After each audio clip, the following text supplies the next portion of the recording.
tampang kakak beradik pelaku gosen mayat bayi, punya hubungan asmara. Petugas kepolisian berhasil menangkap 2 tersangka pembuangan mayat bayi. Keduanya tersangka berinisial NH, perempuan, dan RD, laki-laki, merupakan saudara kandung. Keduanya ditangkap di satu indekos Jalan Selebes, Gang 7, Kecamatan Medan Belawan.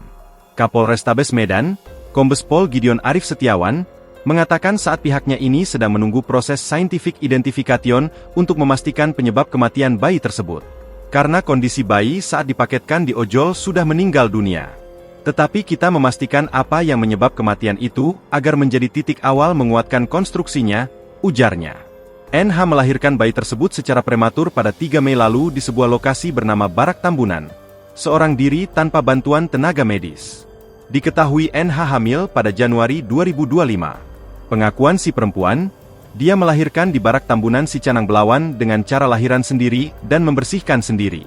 4 hari setelah dilahirkan, bayi tak berdosa itu sakit sehingga pada 7 Mei dibawa ke dokter di RSD 5, Simpang Martubung.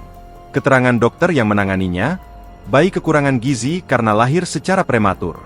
Lantas NH disuruh membawa anaknya ke RS Pirngadi Medan untuk penanganan lebih lanjut. Namun NH merasa ketakutan karena sama sekali tidak memiliki identitas keluarga beserta kelengkapan administrasi. Malam harinya, Rabu 7 Mei sekitar pukul 23 WIB, bayi diduga hubungan sedarah meninggal dunia di lokasi bernama Barak Tambunan di Sicanang, Belawan. Karena bayinya meninggal dunia, NH bersama abang kandungnya membawa jasad bayi ke sebuah hotel di Kecamatan Medan Barat. Kamis 8 Mei, sekira pukul 6 WIB, mereka keluar dari hotel kemudian memesan jasa layanan antar jemput barang.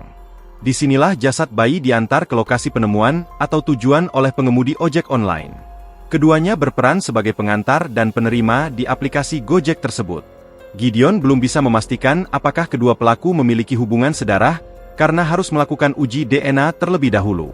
NH mengaku tidak mengerti siapa bapak bayi yang sebenarnya, tetapi mengakui memiliki hubungan asmara dengan abang kandungnya, yaitu Tribun RD. X sekarang menghadirkan lokal menjadi Indonesia.